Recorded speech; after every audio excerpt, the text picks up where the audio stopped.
नमस्कार दोस्तों। बिहार में कल नई सरकार शपथ लेगी। शपथ ग्रहण कार्यक्रम कल 11 बजे है।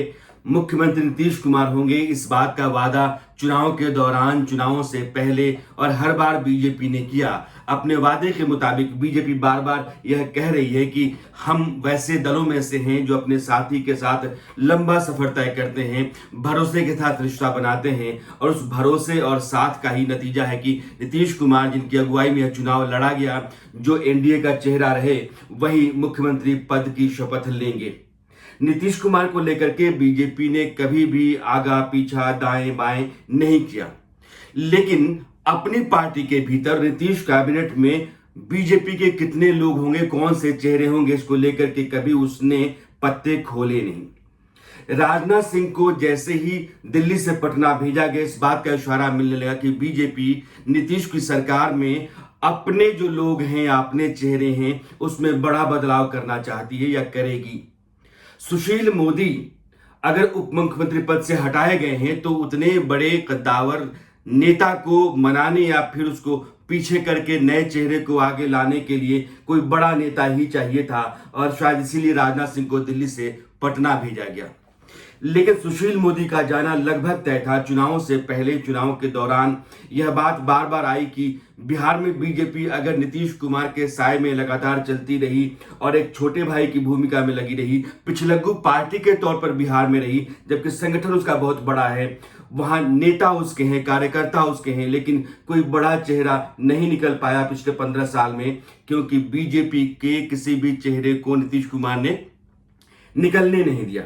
कारण सुशील मोदी, क्योंकि वो नीतीश कुमार के साथ लगातार चलते रहे, हमसाया बनकर चलते रहे, उनका भरोसेमंद या सिपहसालार बनकर चलते रहे, और उन्होंने कभी भी अपनी पार्टी के भीतर से किसी बड़े चेहरे को अपने से आगे नहीं निकलने दिया और नीतीश कुमार के समानांतर खड़ा नहीं होने दिया।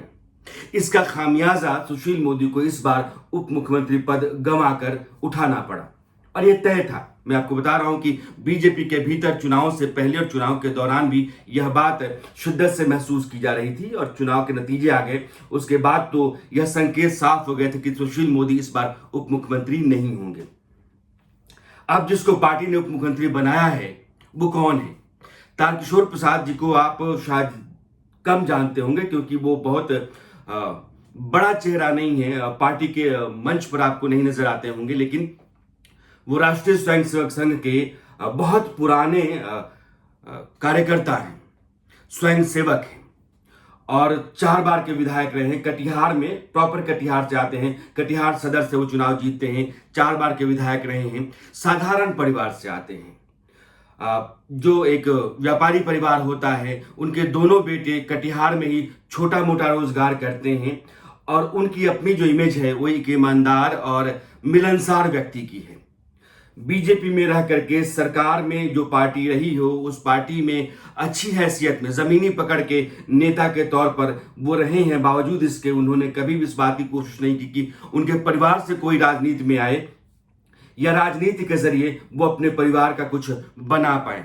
ऐसा कुछ कभी नहीं किया। इसलिए तारकिशोर प्रसाद को बहुत सोच समझ करके बीजेपी ने आगे किया है, और यह इस बात का संकेत है कि संघ का कोई स्वयंसेवक बहुत पुराना रहा है जो बीजेपी की राजनीति से होकर के सत्ता तक आ रहा है, तो उसके पीछे एक अलग फिलॉसफी होगी, वो अपनी एक अलग तरह की सोच लेकर चलेगा, अपना संस्कार होगा, और सत्ता में जब आएगा तो जो बदलाव करेगा या जिस नीति के मुताबिक चलेगा वो संघ और बीजेपी की मूल नीति होगी, मूल विचारधारा।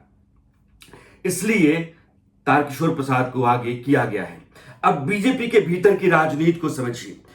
जैसे ही तारकिशोर प्रसाद को विधानमंडल का नेता चुना गया, उसके बाद से सुशील मोदी को आप देखें, सुशील मोदी ने बहुत पहले ट्वीट किया। उस ट्वीट में उन्होंने कहा कि बीजेपी और संघ ने 40 साल के राजनीतिक सफर में मुझे जितना दिया उतना शायद ही किसी को मिला होगा। आखिरी लाइन उनकी ये है कि मुझे कोई पार्टी का कार्यकर्ता होने से या पार्टी के कार्यकर्ता का पद थोड़े छीन सकता है, पार्टी के कार्यकर्ता का पद थोड़े छीन सकता है, यानी कि जो पद था वो छीना गया। कुल मिलाकर के संकेत इस बात का ही मिलता है, और वो चाहते नहीं होंगे, नीतीश कुमार ने भी चाहा होगा कि सुशील मोदी ही रहें, क्योंकि उनके साथ उनका जो रिश्ता नाता है, उनके साथ उनकी जो अपनी समझ है, या अंडरस्टैंडिंग ट्यूनिंग जिसको कहते हैं वो बहुत अच्छी रही है। लेकिन पार्टी बदलना चाहती, उसने बदला और सुशील मोदी की यह बात खली है। और जैसे सुशील मोदी ने यह बात ट्वीट की, थोड़ी देर बाद गिरिराज सिंह जो बीजेपी के बड़े नेता, केंद्र में मंत्री हैं, बिहार से ही आते हैं, उन्होंने लिखा कि सुशील जी, पार्टी तय करती है बड़े या छोटे ओहदे से नेता छोटा या बड़ा थोड़े हो जाता है।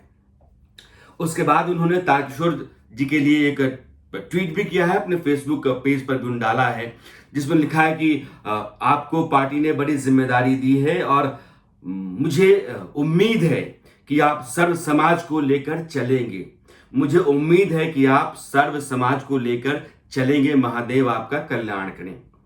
कुल मिलाकर के उन्होंने जो 2 ट्वीट या फेसबुक पेज पर अपनी बात लिखी कि सुशील जी, पद से कोई नेता छोटा या बड़ा थोड़े होता है, आप पार्टी का फैसला है। और राजकिशोर जी, मुझे उम्मीद है कि आप सर्व समाज को साथ लेकर चलेंगे।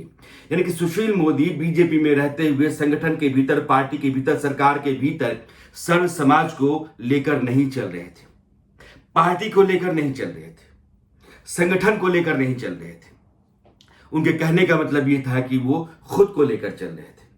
और सुशील मोदी के पिछले 2-3 जो तस्वीरें थी उनकी, या जिस तरीके से वो अपने आप को सेफ जोन में ले जाते हुए दिखे थे, उससे एक सवाल पैदा हुआ था। जब आपको याद होगा, पटना में बारिश हुई थी और बारिश के बाद बाढ़ जैसे हालात पैदा हो गए थे, तो सुशील मोदी फंस गए थे, क्योंकि उनका इलाका जो है वो निचले इलाके में हिस्से में आता है, और उनको बाहर निकाला गया। बाहर निकलने के बाद वो सीधा देश के बाहर चले गए थे और यहां उनको ढूंढा जा रहा था। इस तरह के बहुत सारे मौके आए जब नेता को, खास करके सरकार में रहने वाले व्यक्ति को, नेता जो मुख्यमंत्री है, उसको लोगों की मुसीबत, मुश्किल में उनके बीच रहना चाहिए, और इस तरह से एक उदाहरण रखना चाहिए था जो कि वो नहीं रख पाए थे।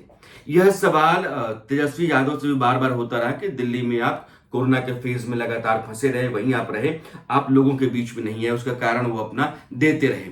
लेकिन जो जन नेता होता है, यह बात आप तारकिशोर प्रसाद में नहीं पाएंगे। उनको खेत खलिहान, नुक्कड़ चौराहे, गली मोहल्ले, सड़क पर घूमते हुए, शहर में घूमते हुए आप पाते हैं। बहुत साधारण नेता हैं, मेल जोल रखते हैं लोगों से, और कहीं भी आपको आराम से मिल जाएंगे और किसी के यहाँ भी आराम से चले जाते हैं। तो कोई तामझाम वाले नेता नहीं है, जैसे जमीन के नेता होते हैं वैसे जमीन के नेता हैं। लेकिन बीजेपी के भीतर जो टकराहटें रही हैं, कुछ लोगों को सुशील मोदी बहुत लंबे समय से रास नहीं आ रहे थे, उन लोगों के दिल को ठंडक पहुंची है। उनको लगता है कि पार्टी ने जो फैसला किया है वो बहुत मुफीद, मुनासिब और जरूरी फैसला है। और कल जब शपथ ग्रहण होगा तो मुझे लगता है कि तस्वीर सरकार की पूरी तरीके से साफ हो जानी चाहिए। वैसे मेरे पास अभी तक जो खबर है वो ये है कि बीजेपी के 20 विधायक मंत्री बनेंगे बीजेपी कोटे से, और जेडीयू कोटे से 12, एक वीआईपी और एक हम से मंत्री बनाया जाएगा। तो कुल मिलाकर के यह तस्वीर नीतीश कुमार की होगी। लेकिन मेरा आश्वासन सिर्फ इस बात से था कि जो नई व्यवस्था है उसमें बिहार में उप मुख्यमंत्री का चेहरा बदल गया है, अब एक नया चेहरा होगा, और नया चेहरा बिल्कुल अलहदा है। और बीजेपी ने जिस तरह का संकेत दिया है उससे आप मान सकते हैं कि 2024 में जब लोकसभा चुनाव होंगे और 2025 में जब दोबारा बिहार में विधानसभा होंगे, तो विधानसभा चुनाव होंगे, तो बीजेपी की अपनी जो जमीन होगी और उसकी जो अपनी चुनावी रणनीति होगी वो इस बार से कहीं अलग होगी। नमस्कार।